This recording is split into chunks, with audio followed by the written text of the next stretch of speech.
significa precisamente más cultura y más arte.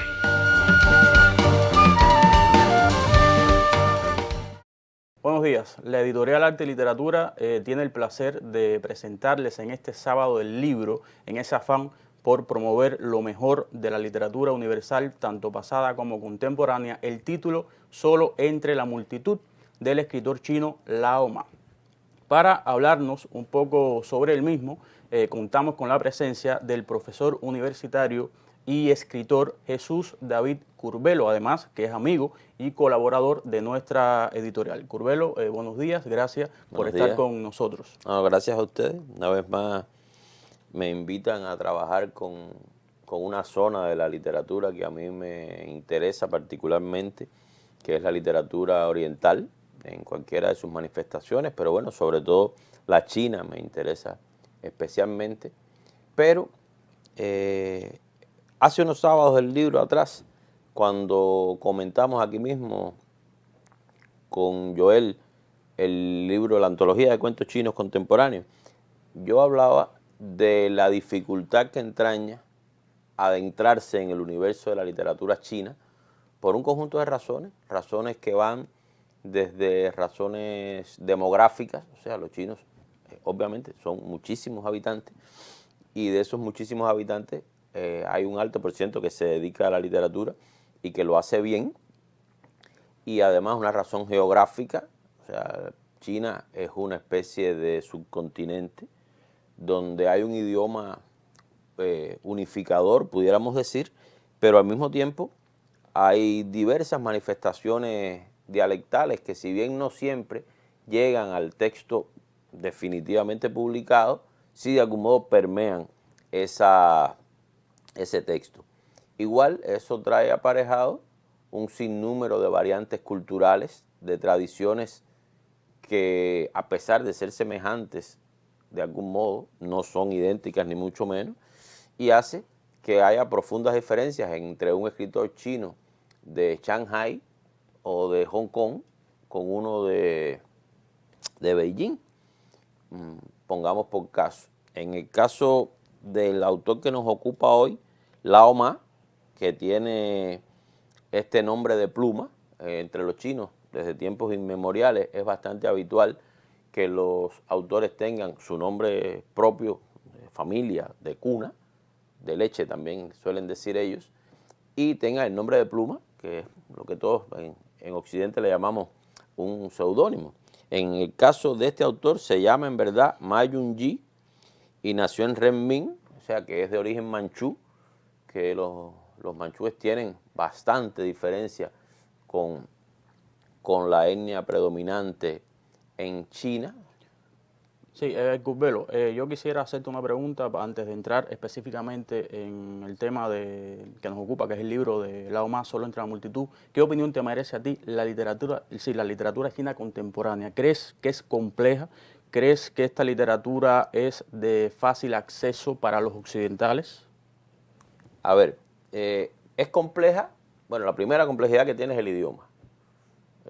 El chino es un idioma de muy alta dificultad para su aprendizaje, incluso por los propios chinos. Porque tienes que aprenderte una gran cantidad de kanjis, de caracteres, y se supone que un lector que pueda leer literatura culta debe dominar una barbaridad de caracteres. De hecho, el chino, yo siempre pongo este ejemplo que es muy simpático, Desiderio Navarro, que hablaba 14 o 15 lenguas, y las hablaba y las escribía y las traducía y tal, no pudo con el chino. Según su propia confesión, se aprendió 60 caracteres. Si Desiderio Navarro no pudo con el chino, ya te estoy diciendo más o menos un indicador de por dónde van las cosas. La otra es esto que decía, ¿no? La complejidad demográfica y también las complejidades políticas. China es un país que tuvo una literatura clásica que llegó hasta principios del siglo XX. Y escribían en chino antiguo prácticamente. El último gran poeta chino que escribió de esa manera fue Mao Zedong, que era, bueno, un político también, ¿no? Muy conocido, sobre todo como político, aunque tiene atendibles méritos su poesía. Después de Mao, que inventó la Revolución Cultural, y esa Revolución Cultural trajo aparejados una serie de problemas en las corrientes literarias. O sea, se antepuso lo político, lo ideológico, lo social a lo propiamente artístico, y la literatura china como que sufrió ese golpe. Los autores que no estuvieron de acuerdo con eso o pasaron al ostracismo o fueron reeducados. O sea, entiéndase, te manda a una granja a trabajar con obreros y campesinos que no tengan nada que ver contigo, y otros simplemente se fueron al exilio. Eso también complicó las cosas porque, a ver, hay otro problema. Antes, también, que durante la guerra entre Mao Zedong y Chiang Kai-shek, el país se dividió en dos países. O sea, está China y lo que algunos llaman Taiwán y otros Taipei de China, que usan el mismo idioma, son prácticamente lo mismo, salvo que uno se llama República China y el otro se llama República Popular China. Y claro, en uno había una ideología de izquierda, marxista, y en el otro era un gobierno de derecha con otras características. Después de la muerte de Mao y la toma de poder de Deng Xiaoping, Deng empieza a hacer una serie de sutiles reformas en lo político que sobre todo tributan a lo económico y que se van a sentir además en el campo cultural. Entonces empieza a occidentalizarse la literatura, que ya había sido antes de Mao, antes de la Revolución Cultural. Empieza a occidentalizarse la literatura china, se empiezan a publicar un alto número de traducciones en el país de diversos idiomas, empiezan a ser leídos una serie de poetas, de narradores, de ensayistas, de teóricos culturales. Se comienza a ser un poquito más accesible esa Exacto. literatura. Y entonces eso empieza a hacer también que muchos autores chinos salgan al panorama internacional y sean promovidos por una serie de editoriales occidentales. De hecho, en los últimos años ha habido dos autores chinos que han obtenido el premio Nobel. Primero, Zhao Xingyang, que es un autor que prácticamente es un autor francés, porque está exiliado en Francia desde hace muchos años, incluso ha escrito buena parte de su obra en francés y todo, pero el Nobel se lo otorga por su producción en chino. Tiene una novela fabulosa que se llama La montaña del alma, y también es un fino ensayista sobre literatura y tal. Y el otro autor es Mo Yan. Mo Yan es un autor que vive en China y que habla en apariencia de la China aquella de la Revolución Cultural, pero siempre desde otros ángulos, con otros matices.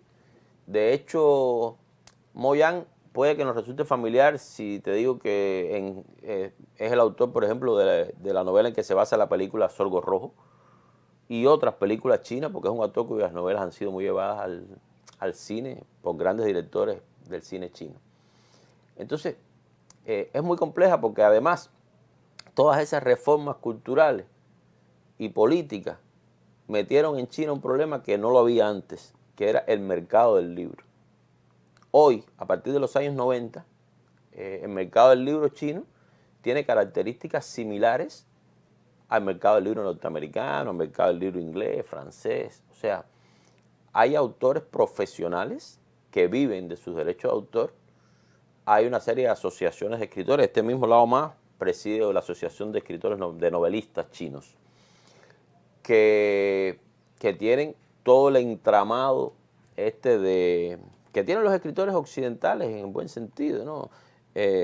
Agentes literarios, representantes, casas editoriales exclusivas con las que trabajan, control riguroso del índice de venta, y eso ha hecho también que la literatura china le dé acceso a una serie de cosas, y hablo de esto porque en este libro se ve un poco como, a ver, ¿sabes qué es una moda? Una corriente, la moda quizás suene un poco peyorativo para algunas personas, es una corriente que la llamada literatura popular, por decir de algún modo, haya ascendido a donde estaba antes lo que muchos llaman literatura de élite. O sea, literatura con alta complejidad intelectual, con símbolos, referencias, dificultad en el lenguaje, que China tiene exponentes de esa literatura, por supuesto. Pero este no es el caso. Y entonces eso ha hecho que buena parte de la literatura china se mueva en ese sentido, ¿no? En un tipo de libro asequible a una amplia cantidad de lectores, escrito en un idioma no tan complicado, o sea, sí, escrito en el chino, claro, pero en el sentido de la fricción entre las palabras, del contenido tropológico de los textos, que hace que muchas personas lo puedan leer con más facilidad. ¿Qué pasa con este libro?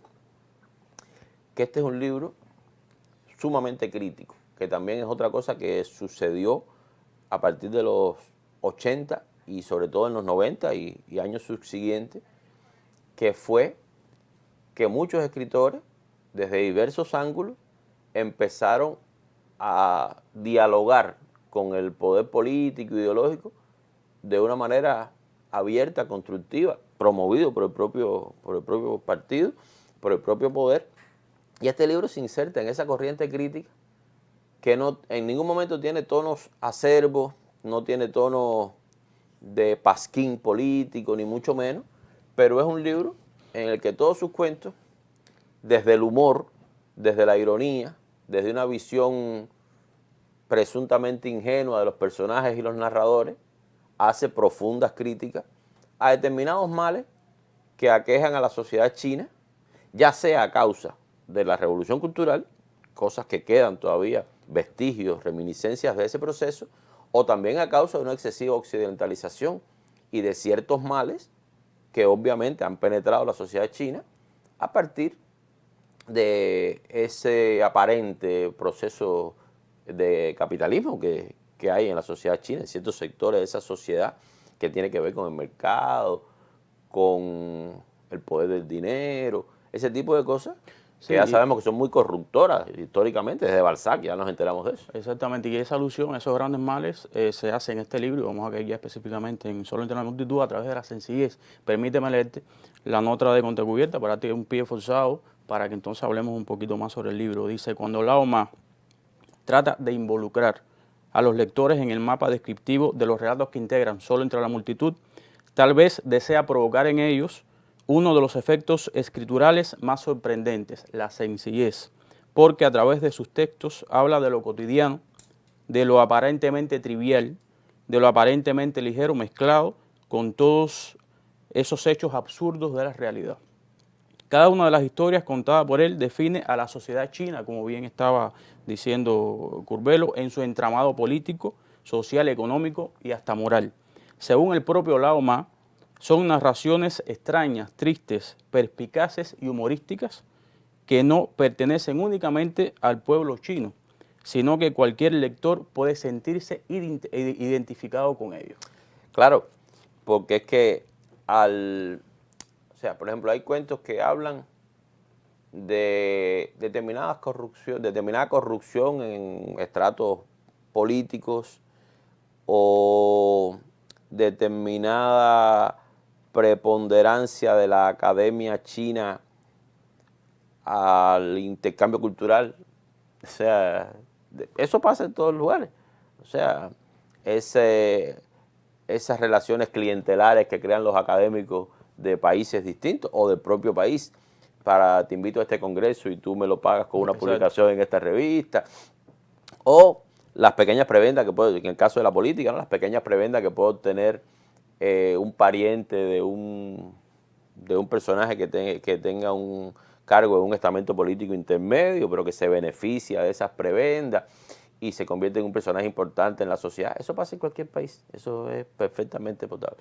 Lo otro es cómo los personajes, desde una aparente ingenuidad, van contando cosas que tienen que ver con el ser humano en sentido general, que son males inherentes a la condición humana. La envidia, la ambición, el chisme, cómo se crea lo que en Cuba llamamos una bola, ¿no? Un gran chanchullo alrededor de algo que ni siquiera se sabe a ciencia cierta si es verdad, pero que puede acabar con el prestigio político, académico o sencillamente social de una persona, y que cuesta mucho trabajo deslavar esa afrenta, porque no hay forma humana de que alguien pueda salir ante una calumnia a hacer una campaña en contrario, ¿no? aunque eso nunca llega a la prensa, ni a la televisión, ni nada, simplemente a nivel de rumor.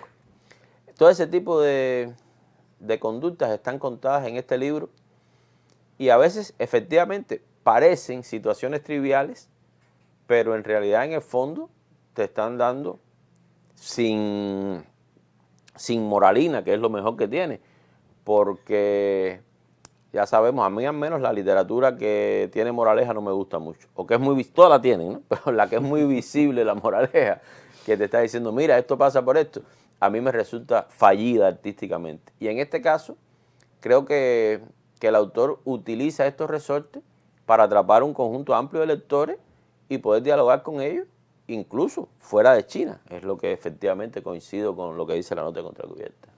Bien, creo que es conveniente, Curbelo, mencionar los trabajadores que hicieron posible la hechura de este libro dentro de la editorial. El editor, la edición y corrección estuvo a cargo de Ramón Elías Lafita, la maquetación de Lino Barrios Hernández y el diseño de interior y de cubierta de Lisbeth Monar Bolaño, que es la diseñadora de nuestra editorial. Bueno, nosotros agradecemos entonces la presencia del profesor y escritor Jesús David Curbelo en la presentación de este libro de la OMA titulado Solo entre la multitud, y bueno, nos resta agradecerte, Curbelo, tu presencia acá, y bueno, y decirle que nos veremos nuevamente en otra presentación de libros en la editorial o de la editorial Arte y Literatura o de otras en otro sábado de libro virtual. Muchas gracias.